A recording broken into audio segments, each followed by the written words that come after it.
ادھر سے وہ اپنا مستقل شور کر رہے ہیں بچے دروازے اس لیے کھلے ہیں تاکہ شور یہاں پہنچے سب سن رہے ہیں اس کو 8 وقت 5 وقت کی نماز اشراق تہجد چاش اوابین کیا کیا ساتھ پڑھنے والے تسبیحات اور ذکر و اذکار ہو رہے ہیں حضرت کتنے ہزار دفعہ اللہ کا نام لے رہے ہیں تسبیحات اور معاملات کا کیا حال جھوٹ بول رہے ہیں چغلیاں کر رہے ہیں غیبتیں ہو رہی ہیں بہتان لگائے جا رہے ہیں تمسخر استہزاء مذاق اڑایا جا رہا اور حق مارے جا رہے ہیں لوگوں میں حقوق حدیث میں آتا ہے نا آپ نے بھی شاید پوری ہوگی حدیث بات ایک دفعہ نبی کریم صلی اللہ علیہ وسلم نے یہ پوچھا کہ یا رسول جو آپ نے پوچھا صحابہ سے صحابہ کرام تشریف رکھتے تھے آپ کی خدمت میں حاضر تھے ان سے یہ پوچھا آپ اصل میں ایک وہ طلبہ کے وہاں نگرانی لگا دیں جو ان کو کوشش کرے کہ وہ شور کم کرے صحابہ کرام سے آپ نے پوچھا من المفلس فیکم تم میں سے غریب کون ہے غریب کون ہے تو ہم بھی جانتے ہیں غریب کسے کہا جاتا ہے معاشرے میں کون غریب ہے کون امیر ہے تقریباً ہمارے ہاں بھی یہ بات ہے کہ امیر کون ہے اور غریب کون آپ کس کو غریب کہتے ہیں بتائیے نا جس کے پاس پیسے نہ ہو اسی کو کہتے ہو یا کس کو کہتے ہیں بتاؤ نا بولو نا من لا درہم لہ ولا دینار والا جس کے پاس درہم دینار پیسہ نہ ہو وہ کیا ہے غریب آپ بھی یہ کہہ رہے ہیں کہ وہ غریب ہے لیکن اب یہ ہے کہ پتہ نہیں آپ کے ہاں معیار کیا ہے غربت کا ایک خاتون نے فون پہ کہا کہ مولانا آپ یہ بتائیے مسئلہ کہ میں اپنی ہمشیرہ کو بہن کو زکوٰۃ دے سکتی ہوں تو جواب یہی دیا گیا کہ اگر تمہاری بہن جو ہے وہ مستحق ہے زکوٰۃ کی نادار ہے اس کے پاس کچھ نہیں ہے فقیر ہے مالدار نہیں ہے تو آپ دے سکتی ہیں اپنی ہمشیرہ کو تو زکوٰۃ دی جا سکتی ہے اصول و فروع کو نہیں دے سکتے تو کہنے لگی میری بہن جو ہے وہ تو بالکل غریب مفتی صاحب نے پوچھ لیا کہ کیا مطلب ہے تمہارا کہنے لگی اس کے پاس کچھ بس یہ ہے کہ ایک گاڑی ہے ایک بنگلہ ہے اور چند لاکھ روپے کا بینک بیلنس ہے میری ہمشیرہ کیا ہے ارے جب اس غریب کا یہ حال ہے تو امیر کا کیا حال ہوگا نہیں سمجھ میں آئی آپ کو یہ غریب ہے ابھی وہ اس لیے اس نے غریب کہا ہوگا نا کہ اس کے پاس بہت کچھ ہوگا اس اعتبار سے اس نے کہا نا امور اضافیہ میں سے ہے نا غربت اور امانت بھی تو بہرحال نبی کریم صلی اللہ علیہ وسلم نے فرمایا بتاؤ کون ہے مفلس صحابہ نے عرض کیا کہ یا رسول اللہ جس کے پاس درہم نہ ہو دینار آپ نے فرمایا نہیں یہ تو دنیا کے اعتبار سے تم اس کو کہہ رہے ہو فرمایا کہ غریب وہ ہے جس کے پاس نماز ہوگی روزہ ہوگا حج بھی کیے ہوں گے اس نے زکوٰۃ بھی ادا کی ہوگی لیکن اس کے ساتھ ساتھ شتم ھذا کسی کو گالی دے دی ضرب ھذا کسی کو ناحق مار دیا ظلم کیے لوگوں پر زمینیں یہاں دبا لی لوگ تو آج کہتے ہیں کہ بس یہ تو کوئی بات ہی نہیں ہمارا ایک فن ہے بعض لوگ ان چیزوں کو فن سمجھتے ہیں کہ ہمارا ایک فن ہے چوری کر لینا ڈاکے ڈال لینا یہ فن شمار کیے جاتے ہیں اور لوگ اس میں بڑے ماہر ہوتے ہیں ہندوستان میں ایک علاقہ تھا اس کا نام تھا بنارس کا علاقہ مشہور تھا کہ وہ یہ جو ہے بڑے بڑے وہاں ٹھگ رہتے تھے بہت بڑے ٹھگوں کا علاقہ تھا بنارس کیا کہہ رہا ہوں تم کیا سمجھ رہے ہو بنارس جو ہے وہ علاقہ ہے اس میں بڑے نامی گرامی لوگ تھے ایک سیکنڈ میں آدمی کو ایسے انداز سے ٹھگ لیتے اس کو دیں گے. ایک آدمی کہنے لگا میں وہاں جاتا ہوں، میں دیکھتا ہوں کہ وہ کیسے ٹھگیں گے. اس نے کپڑے سلوائے، ایک قسم کی واسکٹیں سلوائی، اور اندر بالکل آخری واسکٹ میں اس نے جیب کے اندر 1 روپیہ رکھ لیا، کھوٹا سکہ وہ رکھ دیا. میں ذرا دیکھتا ہوں کہ یہ کیسے نکال لیں گے اور کیا ہوگا. اب چلا اپنے علاقے سے، ٹرین چل رہی ہے، چلتے چلتے چلتے بنارس آ گیا. تو اس کو بھی پتا چلا وہ بنارس آ چکا ہے. تو اب یہ بار بار دیکھ رہا تھا نکال کے پیسے ہیں کہ نہیں، پیسے ہیں کہ نہیں، پیسے ہیں کہ نہیں، بار بار دیکھ رہا. تو کافی دیر گزر گئی، کسی نے نکالے نہیں پیسے. وہ یہ سمجھا کہ یہاں تو کوئی نہیں، کوئی فن کا ماہر. تو پاس والے سے کہنے لگا بھائی یہ بنارس ہے؟ نے کہا ہاں بھائی بنارس ہے، بنارس. کہنے لگا سنا تھا کہ یہاں کے بڑے مشہور ہیں، ٹھگ ہے. میں نے کہا جی بالکل، یہاں تو جناب کیا ہی کمال ہے لوگ. کہتا ہے کہ میں تو اتنی دیر سے بنارس کا سفر کر رہا ہوں، مجھے تو نہیں لگتا کہ یہاں اس فن کے کوئی ماہر ہوں گے. اس نے کہا الو کہیں کہ 17 دفعہ میں نے تیرا روپیہ نکال کے دیکھا ہے، 17 دفعہ. تیری جیب سے کتنی دفعہ؟ 17 دفعہ تو میں نے نکال کے دیکھا، لیکن ہے جو کھوٹا میں واپس کر. تو لوگ اس کو فن سمجھتے ہیں کہ دیکھیے کہ ہمارا کتنا کرتب. یہاں لوگوں کی زمینیں دبائی، اب وہاں حسابات ہو رہے ہیں. تو نبی کریم صلی اللہ علیہ وسلم فرماتے ہیں ان کا مطالبہ ہوگا جن کے حقوق ہیں، لاؤ جی ہمارے پیسے. اب وہاں کہاں ہیں پیسے؟ وَاتَّقُوا يَوْمًا تُرْجَعُونَ فِيهِ إِلَى اللَّهِ ثُمَّ تُوَفَّى كُلُّ نَفْسٍ مَّا كَسَبَتْ وَهُمْ لَا يُظْلَمُونَ. وہاں تو حساب لیا جائے گا. لاؤ کہاں ہے درہم اور دینار؟ تو وہاں ہے نہیں، پیسے لاؤ. یہ پیسے تو ہے. اچھا پھر نیکی دے دو. کوئی نماز لے گیا، کوئی روزہ لے گیا، کوئی حج لے گیا، کوئی زکوٰۃ لے گیا، کوئی تہجد لے گیا، کوئی اشراق لے گیا، کوئی چاش لے گیا، کوئی اوابین لے گیا. مطالبات تھے نا ان کے، وہ سب لے جائیں گے. پھر بھی اہل حقوق کے مطالبات باقی رہیں گے. اس میں آتا ہے کہ پھر ان کے گناہ، اہل حقوق جو ہے ان کے گناہ اس شخص پر لاد دیے جائیں گے. تو رسول اللہ صلی اللہ علیہ وسلم فرماتے ہیں یہ ہے غریب. سمجھ آ گئی غریب کی؟ یہاں جو امیر ہے نا، ہم امیر بنے ہوئے ہیں، ہمارے پاس اتنا پیسہ ہے، اتنا دولت ہے، اتنی مال ہے، اتنی کوٹھی ہیں، اتنی جائیداد ہے، اتنے مربع ہیں. یہ مربوں کا پتہ چلے گا کہ یہ مربع تھے کیا، چار تھے کیا تھے. فسوف ترى إذا انكشف الغبار فسوف ترى إذا انكشف الغبار أفرس تحت رجلك أم حمار. یہاں تو آپ کہہ رہے ہیں کہ ہم گھوڑے پر سوار ہیں. جب غبار چھٹ جائیں گے پھر پتہ چلے گا کہ تم تو گدھے پر سوار ہیں. أفرس تحت رجلك أم حمار. تو ہم اس بات کا خیال نہیں کرتے. تو پورا دیندار کون؟ کامل مکمل دیندار وہ ہے جو دین پر عمل کر رہا ہے. لیکن آج لوگ مسائل نہیں پوچھتے معاملات کے حوالے سے، نہ معاشرت کے، نہ اخلاق کے، بلکہ عبادات کے بھی اب تو نہیں پوچھے جاتے، نماز کے، ان چیزوں کے. بس ایک ہی تھوڑا سا یہ رہ گیا ہے مسئلہ کس کا؟ بس وہ طلاقیں دے کے آ جاتے ہیں اور پھر کہہ دیتے ہیں کہ مولانا مفتی صاحب میں نے تو یوں کہا تھا، یہ کہا تھا اور وہ کہا تھا، تو آپ جو ہے کوئی گنجائش جو ہے وہ نکال دیجیے. پھر مولوی کے بات کی شریعت ہے، وہ کہاں سے نکالتے ہیں؟ یہ بھی ایک مغالطہ ہے غالباً پر. عوام یہ سمجھتے ہیں، جہلاء کے ذہن میں شاید کی بات ہے کہ یہ علماء کے اختیار میں ہے سب چیز. حالانکہ حلت اور حرمت کو انہیں کہاں اختیار ہے؟ تو اللہ کا نظام ہے. اللہ تعالیٰ ہی کسی چیز کو حلال یا حرام فرما سکتے ہیں. شارع تو وہ ہے حقیقی.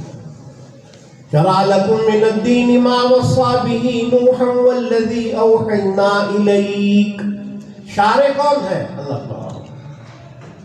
حرام حلال قرار دینا یہ تو ان کا کام ہے. مجازاً آپ صلی اللہ علیہ وسلم کو بھی شارع کہہ دیا جاتا ہے، حقیقت میں تو اللہ تعالیٰ ہے شارع. عوام یہ سمجھتے ہیں کہ شاید مولوی صاحب کے اختیار میں، اس لیے کہہ دیتے ہیں کوئی گنجائش. ارے اللہ کے بندو، تم کوئی گنجائش چھوڑ کے آتے تو گنجائش بنتی نا.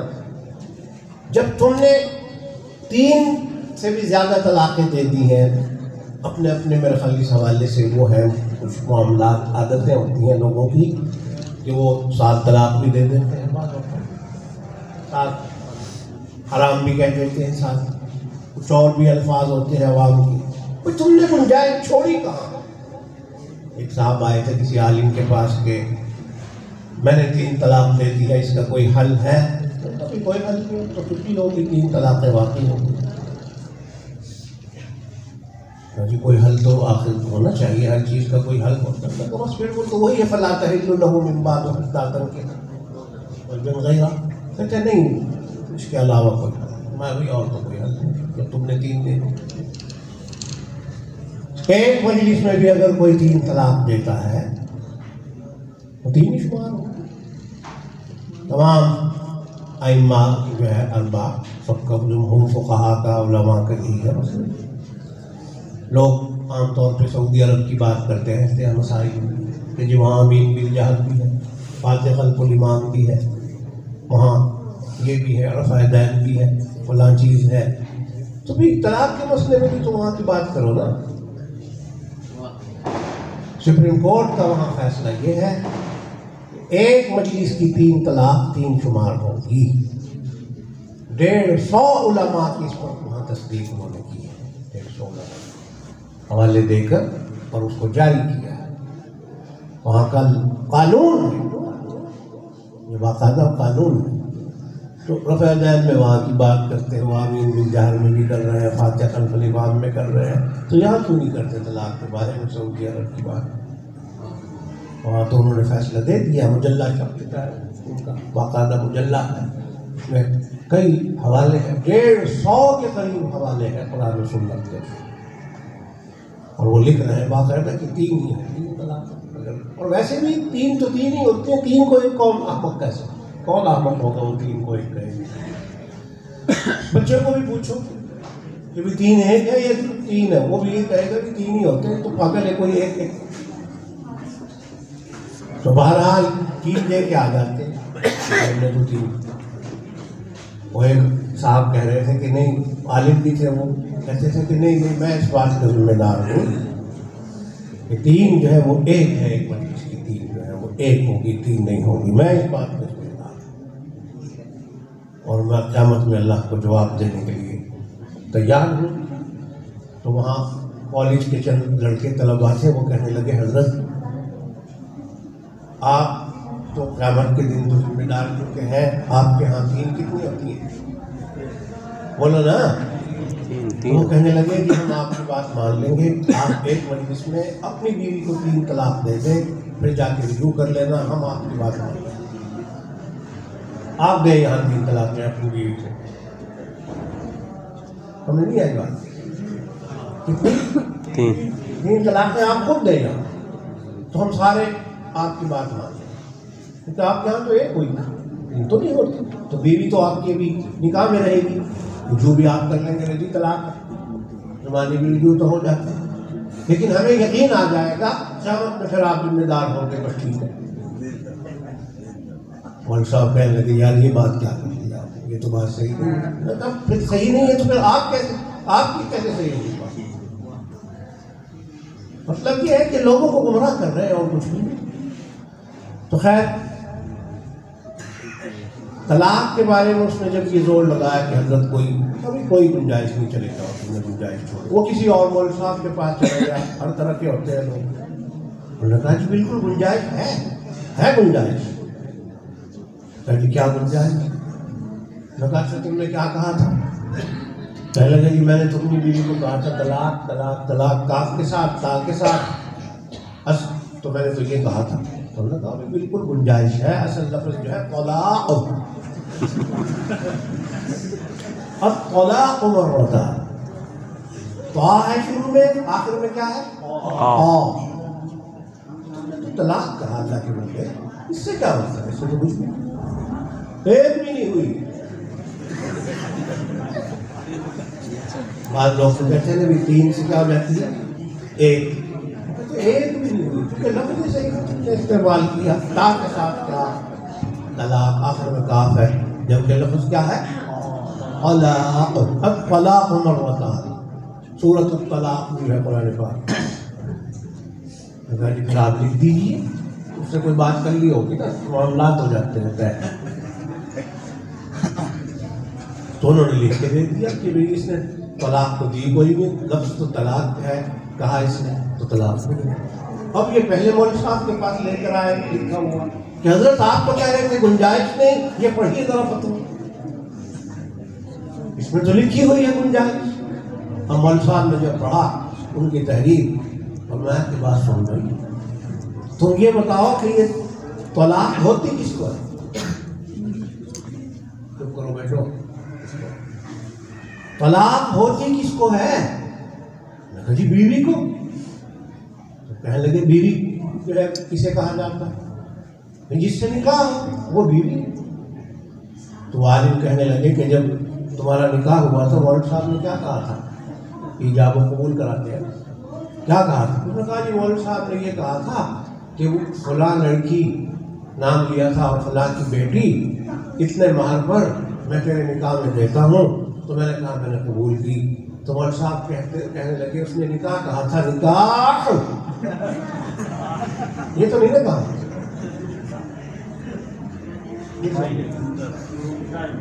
ہاں اس نے تو کہا تھا نکاح آپ کے نکاح میں دیتا ہوں۔ اور جبکہ قرآن پاک میں جو لفظ آیا ہے وہ کیا آیا ہے؟ الذی بیدہ عقدۃ النکاح، کیا کے ساتھ ہے؟ تیرا تو نکاح ہی نہیں ہے خدا کے بات یہی ہے نا کہ پھر اللہ تعالیٰ ذہن میں ڈال دیتے ہیں جو آپ جائے ہوگا۔ تو یہ مسائل لوگ آ جاتے ہیں، ایک صاحب میرے پاس آئے اور کہنے لگے کہ میں گجرانوالہ سے آیا نا، گجرانوالہ سے میں آیا ہوں، میرے یہاں یہ مہمان آئے ہوئے ہیں اور یہ جناب ساری رات ہم سے یہ جھگڑتے رہے اس بات پر کہ تراویح جو ہے وہ 8 20 نہیں ہے، اور تم کو ہاں نہ بھی کیا کرو، افغانستان میں بیٹھے ہو، تراویح کتنی ہے؟ 20 نہیں، اس نے کہا کہ کتنی ہے؟ اور یہ میں اس کو لے کر آیا ہوں کہ آپ ان سے ذرا بات کریں۔ وہ نوجوان بچہ، میں نے کہا تم نے کیا پڑھا بیٹا؟ کہنے لگے جی 10 جماعت میں نے پڑھ رکھی ہے۔ تو یہ ہے کہ بھئی میں ان سے یہ کہہ رہا ہوں کہ تراویح 8 ہے، یہ کہہ رہے ہیں 20 ہے، تو آپ 20 تراویح کا ثبوت دیں۔ وہ بچہ مجھے کہہ رہا ہے 20 تراویح کا آپ کیا دیں؟ یعنی مجھے کوئی حدیث دکھائیں، قرآن پاک کی کوئی آیت دکھائیں، سبحان اللہ، یعنی وہ قرآن پاک کی آیت دیکھے گا اور حدیث، جس کو پتہ نہیں کہ حدیث کہتے کس کو ہے۔ ایک اور یہ بات یاد آ گئی، ایک ڈاکٹر صاحب وہاں ہمارے علاقے میں قریبی تھے نہنگ میں، فون کر کے مجھے کہنے لگے، مسئلہ پوچھا انہوں نے، مسئلہ سفر کا، سفر کی نماز، میں نے ان کو بتا دیا۔ تو کہنے لگے کہ مفتی صاحب آپ تو یہ فرما رہے ہیں اور بخاری شریف میں تو کچھ اور لکھا ہے، بخاری شریف میں کچھ، میں نے کہا ڈاکٹر صاحب بخاری شریف آپ کے پاس ہے؟ کہنے لگے جی بالکل میرے پاس ہے، اس وقت میں نے کھول رکھی ہے بخاری شریف۔ میں نے کہا ذرا پڑھیے بخاری شریف میں جو کچھ لکھا ہے وہ ذرا پڑھیے، آپ پڑھ کے سنائیں۔ اس نے بیچارے نے پھر وہ ترجمہ شروع کر دیا، اردو کا ترجمہ لکھا ہوا تھا، اس نے پڑھنا شروع کیا۔ میں نے کہا ڈاکٹر صاحب یہ کیا کر رہے ہیں آپ؟ کہنے لگے جی بخاری شریف۔ میں نے کہا بخاری شریف تو عربی میں، ہاں میں اس کا ترجمہ پڑھ رہا ہوں۔ میں نے کہا ترجمہ نہیں، مجھے چاہیے بخاری پڑھیں، بخاری شریف کی عبارت پڑھیں، روایت پڑھیں، حدیث پاک پڑھیں۔ کہنے لگے جی وہ تو مجھے نہیں آتی، میں نے پڑھی نہیں۔ میں نے کہا نام کیوں لیا میں بخاری؟ کیوں نام لیا آپ نے میرے سامنے بخاری کا؟ آپ کو پتا ہے بخاری کب پڑھتے ہیں؟ 16 سال میں جا کے کہیں آخر میں بخاری کے لیے استاد سے پڑھی جاتی ہے۔ تو نے کیسے کہہ دیا کہ بخاری نہیں ہوا ہے؟ تجھے پتہ نہیں میں کس سے بات کر رہا ہوں؟ پڑھ بخاری، میں نے کہا خبردار آئندہ اگر تو نے بخاری شریف کو میرے سامنے نام لیا توبہ کرائی اس سے. تو کرائی جاہل اجہل احمق اخرق حبلق قسم کے لوگ علماء کو بخاری کا حوالہ دے رہے. تمہیں تو ایک حرف نہیں آتا بخاری.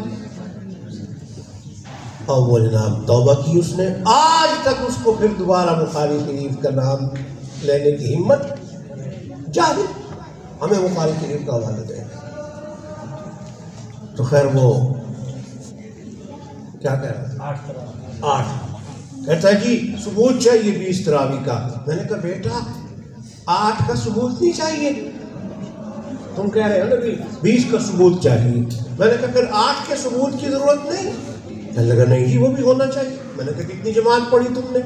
کہنے لگے جی میں 10 جماعت پاس ہوں. میں نے کہا گنتی سناؤ. جی یہ کیا بات ہے؟ میں نے کہا سناؤ نا گنتی. خیر اس نے گنتی سنائی جب 20 تک. میں نے کہا اب آپ یہ بتائیے 8 پہلے ہے یا 20 پہلے ہے؟ کہنے لگا جی 8 پہلے ہے. میں نے کہا پھر 8 کا ثبوت لاؤ نا پہلے. کس کا؟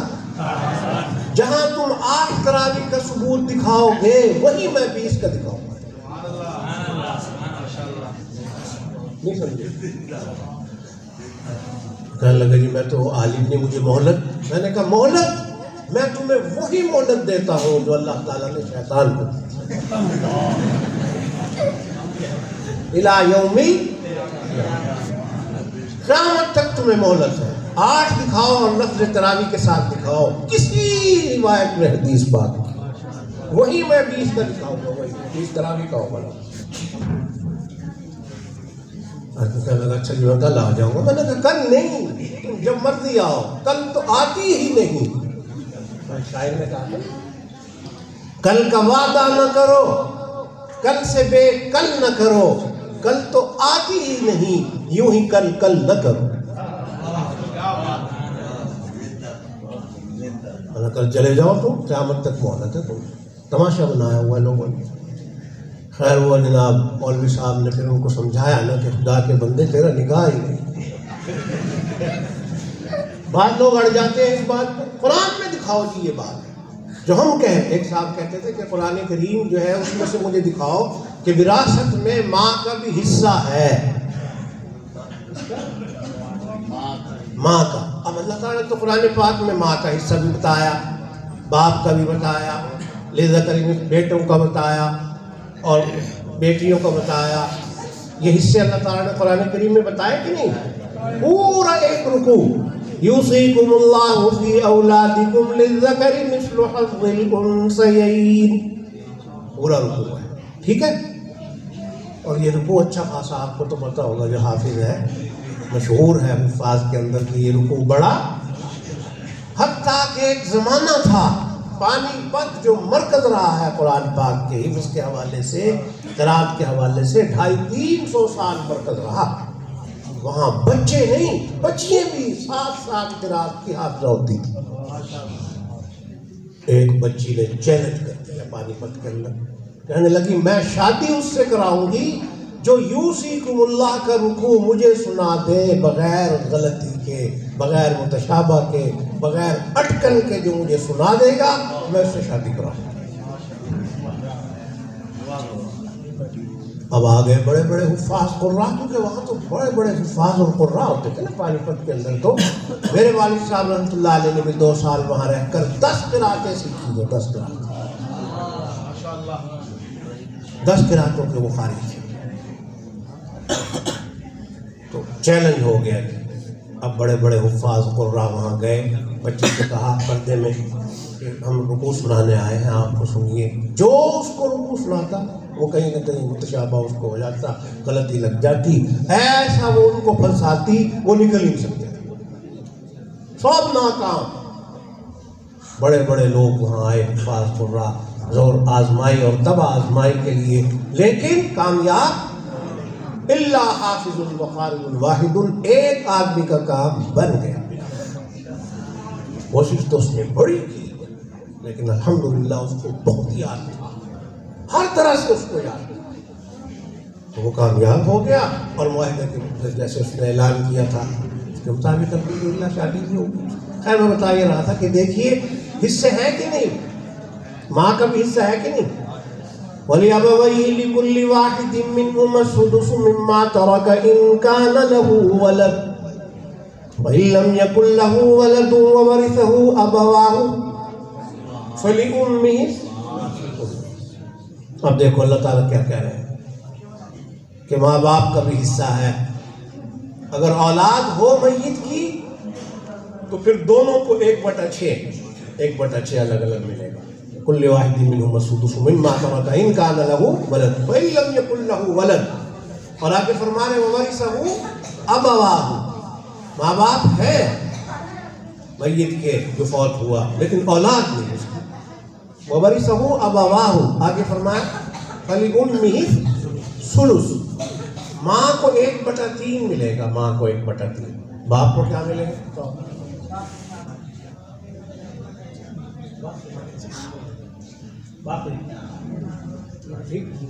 اسبا ہے نا اس صورت میں. وہ میں ان سے پوچھ رہا تھا بتاؤں تو بیٹا. وَلِأَبَوَيْهِ لِكُلِّ وَاحِدٍ مِّنْهُمَا السُّدُسُ مِمَّا تَرَكَ إِن كَانَ لَهُ وَلَدٌ وَإِن لَّمْ يَكُن لَّهُ وَلَدٌ وَوَرِثَهُ أَبَوَاهُ فَلِأُمِّهِ الثُّلُثُ. اللہ فرماتے ہیں ماں کا 1/3, باپ کا حصہ کہاں گیا؟ وہ بتایا اللہ تعالیٰ نے تو یہاں, ماں کا تو بتایا, باپ کا کہاں ہے؟ کہتے ہیں نا قرآن ہونا چاہیے, قرآن تو ہونا چاہیے لیکن کچھ عقل اور سمجھ بھی ہونی چاہیے کہ نہیں.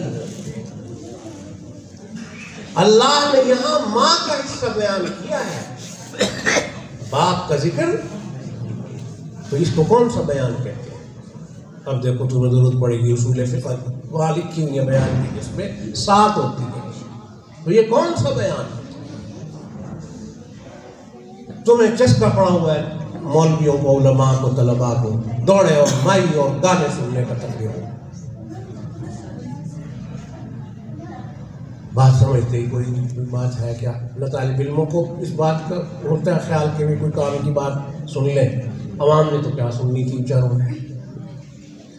اس بیان کا معنی, اس یہ کون سا بیان ہے قرآن کے اندر, یہ طلباء کو غور کرنا چاہیے. چلو میں حوالہ دے دیتا ہوں تمہیں, مولوی صاحب نے بھی بڑے حوالے دیے اور یہ اللہ کے حوالے صاحب. اصول شافی پڑھو, نور الانوار پڑھو, وہاں تمہیں مل جائے گا کہ یہ کون سا بیان ہے, اور سامنے بھی پڑھ لیں. طلباء کو میں کہہ رہا ہوں. تو بہرحال دیکھو ماں کے حصے ساتھ, وہ کہتے نہیں جی مجھے ماں کا لفظ دکھاؤ قرآن میں, ماں کا لفظ میں تب مانوں گا جب قرآن میں کیا ہوگا لفظ ماں کا لفظ. اب بتاؤ عربی زبان میں ام کہتے ہیں ماں کو, وہ کہتا ہے قرآن میں مجھے لفظ دکھاؤ کس کا, تب مانوں گا, ورنہ میں سمجھا کے سارے تھک گئے. اس نے کہا نہیں کہ ہم تو کب مانیں گے. مولوی صاحب ایک تھے بڑے سمجھدار, کہنے لگے اچھا ہم تمہیں قرآن میں اگر ماں کا لفظ دکھا دیں پھر تو مان جاؤ گے نا؟ میں کہا جی بالکل. میں کہا ٹھیک ہے کرو. تبت یدا ابی لہب وتب ما اغنی عنہ مالہ وما کسب. ماں کا اللہ کہتے ہیں ماں کے تو پھر سارے حصے آپ سارا دو. قرآن میں تو تھا نا 1/3 ہے, کہتے نہیں ماں کے ساتھ دکھاؤ, اور جب ماں کے ساتھ دیکھو گے پھر تو سارا دینا پڑے. یہ دیکھو وہ ماں کا تو میں کبھی کی چیز نہیں لے لوں گا. اب اس کو عقل آئی کہ اوہو یہ تو بھئی عجیب بات ہوگی, پر کام خراب ہی ہوگا. تو اس جاہلوں کے لیے پھر یہ تمام سارا کچھ لوگ پھر اللہ تعالیٰ نے ذہن میں ڈال دیتے ہیں نا بات. جیسے ایک صاحب عقل کی بات ہے, سمجھ جب نماز پڑھتے تو وہ کتا ساتھ ہوتا ہے, ان کے کتے کو ساتھ باندھ لے اور نماز پڑھ رہے. اس نے کہا بھائی تم یہ کیا کر رہے ہو, نماز کی حالت میں بھی کتا تمہارے ساتھ, یہ کیا مصیبت ہے؟ نے کہا رسول اللہ صلی اللہ علیہ وسلم نے نہیں فرمایا, حدیث میں آتا ہے لا صلاۃ الا بحضور القلب, کتا جب تک نماز نہیں ہو. وہاں تو آتا ہے الا بحضور القلب. اللہ بھی حضوری قلب کہتے ہیں دل کو. دل جب تک حاضر نہ ہو پورے طور پر نماز نہیں ہوتی. آپ نے تو یہ فرمایا تھا اس نے قاف کو کاف بنا کر قلب کس کو کہتے ہیں کتے کو کتا باغنا شروع کر دیا. ہے نا سمجھداری کی بات ہے. ایک صاحب جو ہے وہ قرآن پاک پر اتنا ان پر عبور تھا کہ وہ جماعت سے نماز ہی نہیں پڑھتے تھے, صرف علیحدہ ہی پڑھتے رہتے. کسی نے کہا یار تم نماز سے نہیں جماعت سے نہیں پڑھتے نماز. کہتے قرآن تو کہتا ہے وہ جو میں نے آیت پڑھی تھی شروع میں ان الصلاۃ تنہا, نماز اکیلے پڑھو. نماز کیا پڑھو تنہا جو آ گئی. ان الصلاۃ تنہا عن الفحشاء والمنکر. اور ایک وہ حدیث میں آیا نا کہ من اما منکم فلیخفف, جو تم میں سے نماز کرائے جماعت کرائے امام بنے ہلکی نماز پڑھے پڑھائے. ہلکی کا مطلب کیا؟ ہاں مختصر, جیسے انہوں نے اعلان کیا مولوی صاحب نے میرے بارے میں کہ مختصر بیان کر. نہیں سمجھ میں آئی تو ہلکی کا معنی ہوتا ہے ذرا مختصر پڑھائے, لمبی صورتیں نہ پڑھے. حضرت معاذ نے ایک دفعہ جناب لمبی صورت پڑھ دی تھی. آپ صلی اللہ علیہ وسلم نے تنبیہ فرمایا افتان انت یا معاذ, لوگوں کو آزمائش میں ڈال رہے ہیں, کون پڑھے گا اتنی لمبی نماز؟ سورہ بقرہ شروع فرمایا مختصر صورتیں پڑھا کرو. فإن فيهم الضعيف وذا الحاجة, کمزور لوگ ہوتے ہیں جلدی جانا ہوتا ہے مسائل ہوتے ہیں ان کے, تو وہ کس کا معنی ہلکی نہ. تو پہلے اردو زبان میں ہلکی جو ہے نا وہ بڑی یا سے لکھ دیتے تھے پرانے لوگ اردو ہلکی. تو اس نے پڑھا ایک صاحب نے ان الصلاۃ نہ من اما منکم فلیخفف, جو نماز پڑھائے وہ نماز ہل کے پڑھے. تو وہ جب بھی امامت کراتے تھے تو کسی نے کہا بھائی تم نماز میں ہلتے کیوں؟ کہتے ہیں حدیث میں آ نہیں گیا ہل کے نماز. یہ میں اصل میں یہ بتا رہا ہوں کہ یہ حال ہے قرآن اور حدیث کے سمجھنے کا. لوگ کیا عقل ہے سبحان اللہ. یہ ہے امام صاحب ابو حنیفہ پر اعتراض کرنے والے لوگ. امام صاحب نے قرآن نہیں سمجھا, امام صاحب کو احادیث نہیں آتی, تمہیں تو سارا قرآن اور حدیث آتا ہے, کیا کہتے ہیں تمہارے سبحان اللہ. ارے اللہ کے بندو, وہ امام اعظم ابو حنیفہ ابھی سن رہے تھے نا, رمضان میں کتنی مرتبہ قرآن پڑھتے تھے؟ 61 قرآن نہیں پڑھتے تھے, وہ 61 مرتبہ قرآن پڑھتے تھے. قرآن تو ایک چیز ہے, نہیں سمجھے, 61 مرتبہ قرآن پڑھتے تھے. بھائی اسے نہیں پتا چلا قرآن کا قرآن کیا ہے. اللہ کے بندو, قرآن اور حدیث کو جس طرح امام اعظم ابو حنیفہ نے سمجھا, وہاں تو بڑے بڑے نہیں پہنچ سکے. امام شافعی نہیں وہاں پہنچ سکا, امام مالک احمد بن حنبل نہیں پہنچ سکا. یہ تو کس کھیت کے بچے ہیں یہ وہاں پہنچے, ان میں عقل کہاں ہے؟ خیر یہ لمبے موضوعات ہیں. مجھے اصل میں تو یہ بتانا تھا کہ پورا دیندار وہ ہے جو پورے دین کے تمام شعبوں پر چلتا ہے. لوگ وراثت دیتے ہیں آج کل, لڑکیوں کو جہیز دے دیتے ہیں, بس جہیز دے دیا جی ہم نے اس کا حق ادا کر دیا بچی کا. وراثت کہاں سے؟ بھائی اگر وراثت مانگے گا تو کیا ہو جائے گا؟ کہتے ہیں بائی کاٹ. بھائی صاحب بائی کاٹ کر دیتے ہیں, آپ نے وراثت دی کیوں مانگی؟ میں کہتا ہوں بائی کاٹ نہیں, بھائی کاٹ. بھائی کو وراثت کیوں مانگی؟ جہیز دے رہے ہو اور اللہ نے جو حکم دیا یوصیکم اللہ فی اولادکم, اس پر عمل نہیں ہے. اور یہ پرسوں ایک جگہ نکاح بھی ہو رہے ہیں, بہت شادیاں ہو رہی ہیں, جنازے بھی ہو رہے ہیں, ساری جگہ حاضری پھر تھوڑی تھوڑی ہوتی ہے نا. جلسے بھی ہم نے تو جلسوں میں بھی حاضر ہونا ہے, اور نکاح میں بھی لوگ محبت کرتے ہیں, بلا لیتے ہیں. بھائی میں بغیر فیس کے نکاح پڑھاتا ہوں, بے شک تم بھی پڑھوا لو. ہم کبھی نہیں لیتے اس پر فیس, سمجھے. تو خیر وہ جلسوں میں بھی جانا ہوتا ہے, نکاحوں پر بھی جانا ہوتا ہے. اس کے علاوہ پھر یہ ہے کہ وہ جنازے اس بات دفعہ آ جاتے ہیں, لوگ بلا لیتے ہیں, محبت سے حاضری ہوتی ہے. تو میں نے ایک جگہ یہ بات کہی ابھی 3-4 دن پہلے, میں نے کہا بچی کو اتنے جہیز میں جو تم دے رہے وراثت دیتے نہیں. وراثت دو اس کا جو اپنا اصل حق ہے. اور پھر یہ ہے کہ مہر جب ہوتا ہے نکاح کے اندر مہر کتنا ہوتا ہے؟ 5,000. اور وہ کہنے لگے مجھے پرسوں کہنے لگے جی 5,000. میں نہیں پڑھتا بھائی 5,000. ہم نے نکاح پڑھیں گے یہ 5,000 والا. حضرت مدنی رحمۃ اللہ علیہ مہر فاطمی پر نکاح پڑھتے تھے. آج کل تقریباً وہ کوئی 2-2.5 لاکھ روپے اس کی قیمت بنتی ہے. حضرت فرماتے تھے میں نکاح نہیں پڑھتا جب تک مہر فاطمی کا ہو. نام لیتے ہیں سیدۃ النساء اہل الجنہ حضرت فاطمہ. سبحان اللہ, حضرت فاطمہ کا نام ہم لے رہے ہیں. بھائی ان کا مہر بھی تو رکھو نا. مہر میں یاد نہیں آتی حضرت فاطمہ رضی اللہ تعالیٰ عنہ. رکھو ان کا مہر. ہمارے خاندان کا الحمدللہ مہر فاطمہ سبحان اللہ. اور چل رہا ہے وہ کافی عرصے سے. میرے والد ماجد کا نکاح حکیم الامت مجدد ملت مولانا شاہ اشرف علی تھانوی نے پڑھا اور مہر فاطمی پر پڑھا. سبحان اللہ. سمجھ رہے ہو؟ یہ باتیں سمجھ میں آئی. لاکھوں روپیہ شادیوں پر خرچ کرتے ہو. مہر تو اس کا حق ہے اور دو اس کو معاف کرا لیتے ہیں. معاف کرانا کوئی اچھی بات ہے. میرے خیال سے یہ غیرت سے بھی خلاف ہے. کیا ہوئے یہ لوگ؟ میں تو نہیں کچھ کہتا, بس یہ کہہ رہا ہوں کہ غیرت کے خلاف. سمجھ میں نہیں آتی یہ بات. دونوں اس کو پیسے پہنچائیں, اس کے کام آ جائیں گے. مہر کے پیسے اس کو دو. چلو مہر فاطمی رکھو. حضرت ام حبیبہ کا کتنا مہر تھا وہ رکھ دو.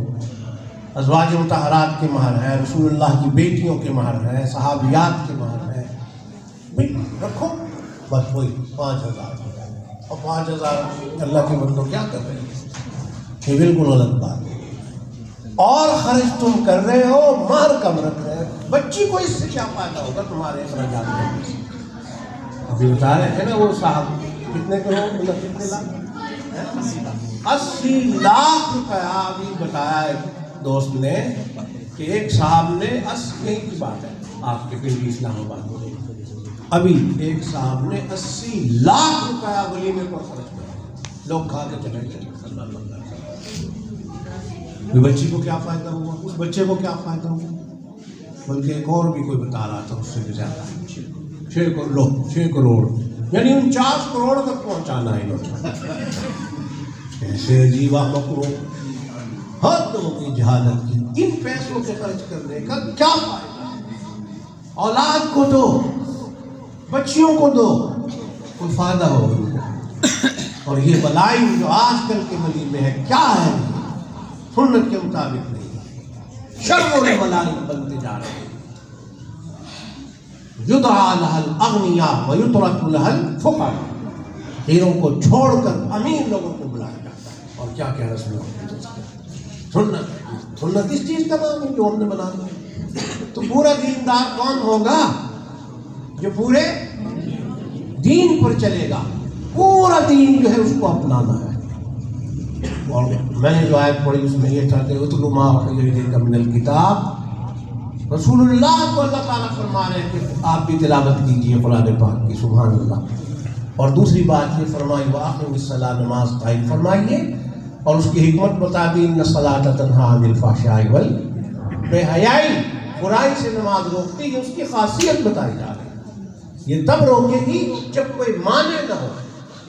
اب ایک آدمی کہتا ہے کہ یہ جناب میرے پاس خمیرہ گاؤ زبان اور اس کی یہ خاصیت بالکل ہے, لیکن اگر کوئی آدمی خمیرہ گاؤ زبان کے ساتھ سنکھیا بھی تھوڑا سا کھا لے پھر کیا ہوگا؟ وہ اثر کرے گا خمیرہ گاؤ زبان.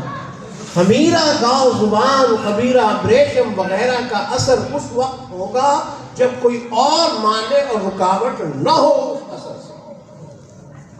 تو نماز بے حیائی اور برائی سے اس وقت روکے گی جب کوئی مانع نہ ساتھ ہو, پھر روکتی ہے بے حیائی سے بھی اور برائی سے. یقیناً ان الصلاۃ تنہیٰ عن الفحشاء والمنکر وَلَذِكْرُ اللَّهِ أَكْبَرُ وَاللَّهُ يَعْلَمُ مَا تَصْنَعُونَ. اللہ کا ذکر جو ہے یہ بہت بڑی نعمت ہے, بڑی چیز ہے, لیکن وہ ذکر جو ہے قلب سے بھی ہوتا ہے, قالب سے بھی ہوتا ہے. اللہ کی یاد سے بھی ہوتا ہے ذکر. حدیث میں آتا ہے کہ کان رسول اللہ صلی اللہ علیہ وسلم یذکر اللہ علی کل احیانہ.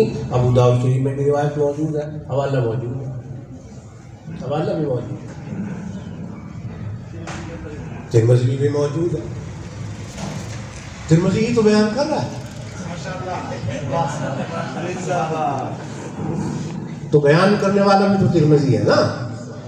حضرت مدنی رحمۃ اللہ علیہ منور اللہ مرقدہ علماء کا مجمع تھا، تو چائے کا دور چل رہا تھا، وہ چائے کے برتن رکھے ہوئے تھے. حضرت نے جو ہے نا وہ چائے کا برتن جو وہ تھا کپ اٹھا کے رکھا اور فرمانے لگے کہ بھئی چائے کا جو نصاب ہے وہ 2 کپ ہے. کتنے؟ 2 کپ. 2 کپ سے کم نہیں پیتے تھے حضرت، 2 پیا کرتے تھے پیالیے. کپ تو میں نے غلط لفظ کہہ دیا، پیالیے کہنا چاہیے کیا. اور فرمانے لگے رواہ مسلم. حضرت نے پھر حوالہ کیا دیا؟ رواہ مسلم. تو علماء حیران و پریشان، حضرت مسلم شریف میں کہاں آ گیا کہ چائے کے 2 پیالیے نصاب ہے؟ فرمایا میں مسلم نہیں ہوں. مسلم سے مراد میں خود ہوں. تو اس لیے میں کہہ رہا ہوں کہ یہ ترمذی تو ہم خود ہیں، ہم بیان کر رہے ہیں نا یہ. تو اب ذکر کے اندر یہ کوئی ضروری نہیں جو آج کل دیوبندی کہلانے والوں نے بھی محفلیں شروع کر دی ہیں ذکر کی، اور وہ کوئی فرق نہیں رہا ما بین اہل سنت و اہل البدع. یہ فرق ختم کیے جا رہے ہیں محفلیں شروع کر دی ہیں. آج فلاں جگہ مجلس ذکر ہے، آج فلاں مول صاحب مجلس ذکر کرا رہے ہیں. کہاں ہے علماء دیوبند میں؟ یہ کہاں ہے؟ حضرت اقدس مولانا رشید احمد گنگوہی قطب الارشاد، حجت الاسلام مولانا محمد قاسم نانوتوی بانی دارالعلوم دیوبند، حضرت اقدس رئیس المناظرین سید الفقہاء والمحدثین مولانا خلیل احمد سہارنپوری خلیفہ اعظم ہے حضرت گنگوہی کے، اور حکیم الامت مجدد ملت مولانا شاہ اشرف علی تھانوی حضرت حاجی ولاد اللہ کے براہ راست شاگرد، حضرت مولانا یعقوب نانوتوی کے شاگرد، حضرت گنگوہی کے فیض یافتہ، مولانا خلیل احمد شیخ محمود کے فیض یافتہ. کہاں ان کے یہ چیزیں؟ سب نے لکھا ہے یہ غلط ہے، غلط ہے، بدعت ہے، صحیح نہیں. اصل دیوبندی یہ ہے مرکز شخصیات. کہاں ہے ان کا؟ کیونکہ لوگ جمع ہو جاتے ہیں اس بہانے سے. پھر تم یہ بدعتیں اس لیے کرتے ہو لوگوں کو جمع کرنے کے لیے. اللہ کے لیے کام کرنا چاہیے نا. کس کے لیے؟ وَلَا ذِكْرُ اللَّهِ اکبر. ذکر کرو، خوب کرو، کون منع کرتا ہے؟ مولانا حبیب الرحمان دارالعلوم دیوبند کے محتمیم علامہ شبیر احمد کے بڑے بھائی اتنا بڑا ادارہ چلا رہے ہیں، 1.25 لاکھ روزانہ ذکر کرتے ہیں. وہاں کو محفلیں تھوڑی ہوتی تھی ذکر کی. چل رہے ہیں، پھر رہے ہیں، ذکر اللہ جاری ہے بس. سبحان اللہ. کرو ذکر اللہ. اللہ تو خود فرماتے ہیں وَاذْكُرُوا اللَّهَ ذِكْرًا. زیادہ کرو ذکر اللہ کا، اللہ کا نام اتنا لو حتیٰ یقال انک مجنون. لوگ کہیں تم دیوانے ہو، تم پاگل. اللہ کے دیوانے بن جاؤ. ذکر تو ہونا چاہیے. بہرحال قرآن پاک کی نعمت اللہ نے جن طلباء کو دی اللہ کو مبارک فرمائے، اور آپ حضرات کے آنے کو بھی اللہ تعالیٰ قبول فرمائے. اور صاحب نے مختصر کہا تھا، وہی ہم نے دیکھو مختصر بیان کیا ہے. سورہ یوسف سنے آج گل بڑی زبردست یاد ہے. سورہ یوسف جو ہے آپ کو پتا ہے کتنے رکوع ہیں؟ اب سوچ رہا ہوں، ارے 12. کتنے؟ 12. 11 رکوع میں بھائیوں کا قصہ ہے، 11 بھائیوں کا. ایک رکوع آخری ہے وہ وقائی من آیت والا، تو 12 ہو گئے کل. ایک صاحب نے کسی مول صاحب سے کہا حضرت سورہ یوسف جو ہے وہ آپ بیان کریں، حضرت یوسف کا قصہ کیا تھا. تو کہا 12 رکوع ہیں خدا کے بندے. نے کہا جی مختصر بیان فرما دیں. کیا کریں؟ نے کہا چلو ٹھیک ہے پھر مختصر کر دیں گے. بیان فرمایا حضرت نے، پیر بود ایک بزرگ تھے حضرت یعقوب اللہ کے نبی اور پیغمبر، پسرے داشت ان کے ایک بیٹے تھے سیدنا یوسف، گم شد، وہ کیا ہوئے؟ گم ہو گئے تھے، بعض یافت، پھر مل گئے، بس یہ خلاصہ۔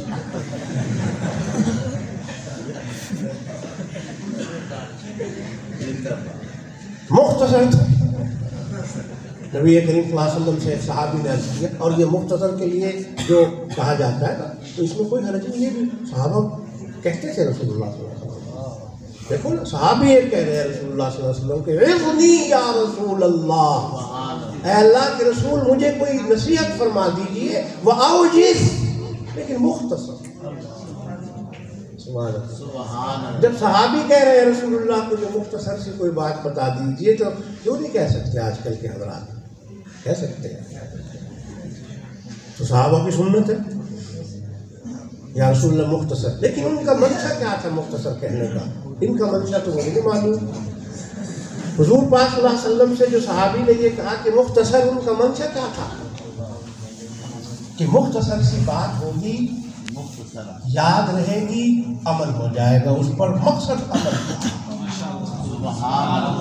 صحابہ کو اللہ نے جو فضیلت دی نا حضور پاک صلی اللہ علیہ وسلم کے دیدار کی، وہ اپنی جگہ سب سے بڑی، اس کے بعد ان کے لیے جو بات ہے وہ یہ ہے کہ وہ عمل کرتے تھے، زبانی باتیں وہاں نہیں تھی، جمع خرچ۔ سبحان اللہ۔ وَأَوْجِزْ، حضور پاک صلی اللہ علیہ وسلم نے فرمایا ٹھیک ہے مختصر ہے تو پھر مختصر ہی سن لو۔ صلی صلاۃ مودع، اپنی نماز، ہر نماز کو اس طرح پڑھو جیسے کہ تمہاری زندگی کی آخری نماز۔ سبحان اللہ۔ جب آدمی کے ذہن میں ہوگا کہ اس کے بعد تو ہم نماز نہیں پڑھ سکیں گے، میری زندگی کی آخری نماز ہے، قیام کیسا ہوگا بہترین، رکوع کیسا کرے گا، سجدہ کیسا کرے گا، اتحیات میں کیا کیفیتیں ہوں گی، کتنی اچھی نماز پڑھتے ہیں۔ مولویوں نے سمجھ رکھا ہے کہ یہ کھانے کے بارے میں بھی، کھانا ایسا کھاؤ کہ زندگی کا آخری کھانا بعد میں ملنے کا۔ ابھی میں ایک جگہ دیکھ رہا تھا تو ایک صاحب آئے، وہ جناب 3-4 پلیٹیں صاف کر کے، کیونکہ مختصر ہے اور یہ بھی کہ بھئی زندگی کا آخری کھانا، اس کے بعد پتہ نہیں ملے گا یا نہیں ملے گا۔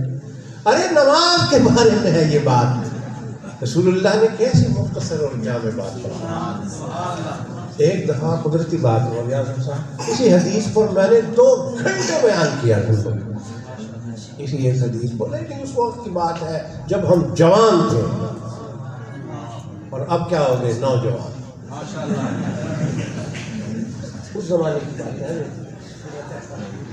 اس وقت کی بات ہے۔ تو دیکھو رسول اللہ صلی اللہ علیہ وسلم نے کیسے پیارے الفاظ استعمال فرمائے، مختصر، اور بات بھی صحیح ہے، مختصر اور مختصر پر اثر۔ جو مختصر بات ہوتی ہے وہ پر اثر، بس خلاصہ یہ ہے میرا بھی مختصر کہ پورے دین کی تعلیم حاصل کرو، بچوں کو دین پڑھاؤ، دینی تربیت ان کی ہو، بچیوں کی بھی دینی تربیت ہو، خود بھی دین پر عمل کرو، بچوں کو بھی دین پر عمل کے لیے ترغیب دو۔ اسلامی تعلیم اور تربیت سب سے پہلے ہونی چاہیے، اس کے بعد اگر کوئی دنیا کی تعلیم حاصل کرنا چاہتا ہے علماء اس سے منع نہیں کرتے، بشرطے کہ کوئی نقصان نہ ہو۔ بس مختصر بات یہ، اللہ اس ادارے کو ترقی دے۔ وآخر دعوانا الحمدللہ رب العالمین۔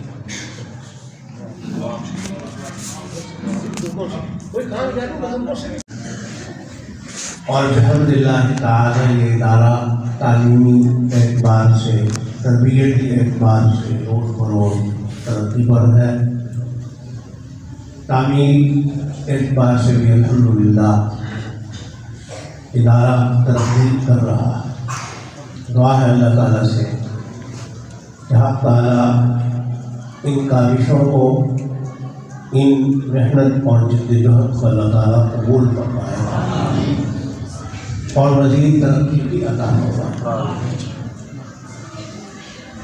دینی مدارس یقیناً اسلام کے قلعے ہیں،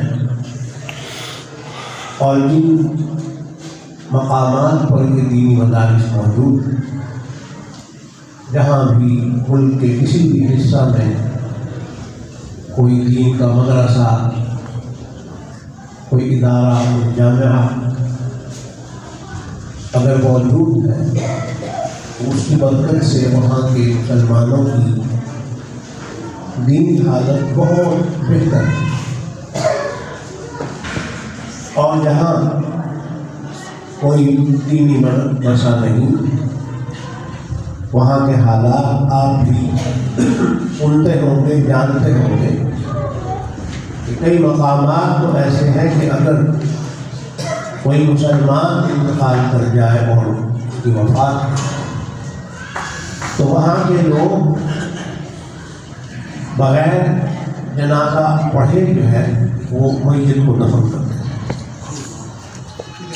تو آپ دیکھ لیجئے کہ کتنا بہتر فرق ہے، واضح فرق ہے کہ دینی مدارس جہاں موجود ہے وہاں اللہ تعالیٰ کی رحمتیں اور مسلمانوں کو جو ہے وہ اہل علم، علماء اور فقہاء ان کے عقائد میں بھی، معاملات میں، معاشرت میں، اخلاق میں، عبادات میں ان کی رہنمائی کرتے ہیں۔ آج بھی اگر کسی جہت سے یعنی دینی اعتبار سے کوئی کسی کو مسئلہ پوچھنا ہوتا ہے تو وہ اہل علم سے، علماء سے اور مدارس کا رخ کیا جاتا ہے۔ وہ مسئلہ چاہے نماز کا ہو، روزہ، حج، زکوٰۃ کا ہو، یا معاملات، معاشرت اور اخلاق کا ہو۔ اگرچہ آج کل عام طور پر جو صورتحال ہے مسلمانوں کی وہ تو یہ ہے کہ زیادہ تر جو وہ مسائل پوچھتے ہیں اور سوال کرتے ہیں، اور اعظم صاحب کا بھی تجربہ ہے اور مجھے بھی یہی، میں نے یہی کام کرتے ہوئے کافی عرصہ ہو گیا، زیادہ تر جو مسائل لوگ پوچھتے ہیں وہ طلاق سے متعلق پوچھتے ہیں۔ اگرچہ دین جو ہے وہ تو ایک جامع ہے، عبادات، عقائد، معاملات، معاشرت، اخلاق، ان تمام شعبوں پر اس کی تعلیمات آتی ہیں۔ اللہ تعالیٰ نے قرآن کریم میں اہل ایمان کو یہ حکم دیا ہے کہ پورے طور پر اسلام میں داخل ہونا ہے۔ یا ایھا الذین آمنوا ادخلوا فی السلم کافۃ ولا تتبعوا خطوات الشیطان انہ لکم عدو مبین۔ پورے طور پر اسلام میں داخل اور یہ جو ہے نا ادخلوا فی السلم کافۃ، کافتاً حال ہے یہ سلم سے بھی حال ہو سکتا ہے اور اردو میں جو ضمیر ہے اس سے بھی یہ حال ہے۔ اس کا مطلب یہ ہے کہ اللہ تعالیٰ یہ فرما رہے ہیں کہ تم پورے طور پر اسلام میں داخل ہو جاؤ، اور یہ کہ پورے اسلام میں داخل ہو جاؤ۔ تم نے اسلام میں داخل ہونا ہے، لیکن یہ ہے کہ پورے اسلام میں۔ اس لیے بھی میں عرض کر رہا ہوں کہ ہمارے یہاں مسلمانوں میں عجیب صورتحال ہے کہ اسلام جو ہے جو ایک جامع ہے، تمام شعبوں پر حاوی ہے، پورے اسلام میں ہم نے داخل ہونا ہے اہل ایمان اور مسلمانوں نے، لیکن ہم نے ایک عجیب صورتحال یہ اختیار کی ہوئی ہے کہ کسی نے نماز کو لے لیا، نماز، اور کسی نے جو ہے وہ روزہ کو لے لیا مثال کے طور پر، کسی نے جو ہے وہ کسی شعبہ کو اختیار کر لیا، اور وہ یہ سمجھ رہا ہے کہ بس میں شریعت پر چل رہا ہوں اور دین کے تقاضے جو ہیں وہ میں پورے کر رہا ہوں۔ حالانکہ کامل مسلمان تو وہ ہوگا، کامل مسلمان وہی ہوتا ہے۔ اب دیکھیے آپ یہ ہاتھ ہے میرا، اس میں کتنی انگلی ہیں؟ خدا نخواستہ اگر کسی کا انگوٹھا نہ ہو تو یہ پورا ہاتھ ہے نہیں، یا کوئی ایک انگلی نہ ہو تو پورا ہے؟ پورا تو تب ہوگا نا جب تمام انگلیاں ہوں، انگوٹھا بھی موجود ہو، پھر اس کو کامل اور مکمل ہاتھ کہا جائے۔ لیکن ہمارے ہاں یہ ہے کہ جو شخص نماز پڑھ لیتا ہے وہ یہ سمجھتا ہے کہ بس میں پورا مسلمان ہوں اور کامل مسلمان، اور نماز پڑھنے والے جو ہیں ان کے بارے میں لوگ یہی کہہ دیتے ہیں کہ جی بڑے دیندار، اب یہ پتہ نہیں بڑے دیندار، بڑے کا مطلب کہاں سے لگا دیا ہوں، خود ہی سرٹیفکیٹ دے دیا کہ یہ تو بڑے دیندار۔ سبحان اللہ، پھر ایک نماز پڑھنا دینداری تو ہے، یقیناً دینداری ہے اور فرض ہے نماز، لیکن کیا 5 وقت کی نماز پڑھنے سے مکمل دیندار بن گیا یہ شخص؟ مکمل کیسے ہوگا؟ مکمل تو تب ہوگا جب دین کے تمام شعبوں پر چلے گا، اس کے عقائد بھی صحیح ہوں، معاملات بھی صحیح ہوں شریعت کے مطابق، اخلاق بھی صحیح ہوں اور عبادات بھی اس کی صحیح ہوں، معاشرت بھی صحیح ہو۔ یہ سب اسلام اور دین کا شعبہ ہے،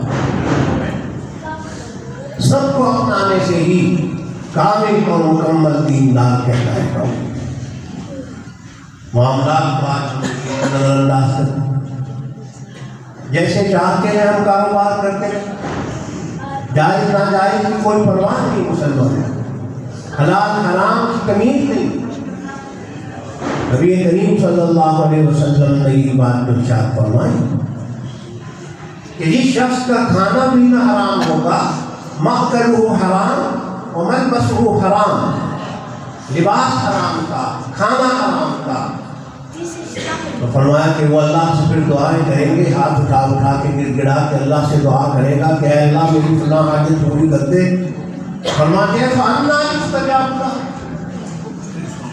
فَأَنَّىٰ يُسْتَجَابُ لَهَا، کہاں اس کی دعائیں قبول ہوگی؟ اس لیے کہ کھانا تو حرام، پینا حرام، لباس حرام، آج کل اس کی پرواہ نہیں کی جاتی۔ بس بڑا دیندار ہمارے ہاں تو وہی ہوتا ہے معاشرے میں جس نے آ کے بس 5 وقت کی نماز پڑھ لی، ہم نے جاری کر دیا اس کے بارے میں یہ فیصلہ، یہ بڑے دیندار ہے، چاہے اس کے معاملات کتنے معاشرت صحیح نہ ہو، اخلاق نام کی کوئی چیز اس میں موجود نہ ہو، لیکن بس مسجد میں آ رہے ہیں، 5 وقت نماز پڑھتے ہیں اور بڑے دیندار ہیں۔ میں اکثر یہ کہہ دیا کرتا ہوں ان کے لبون تو نہیں کریں گے، کیسے خاموش ہوتے ہیں؟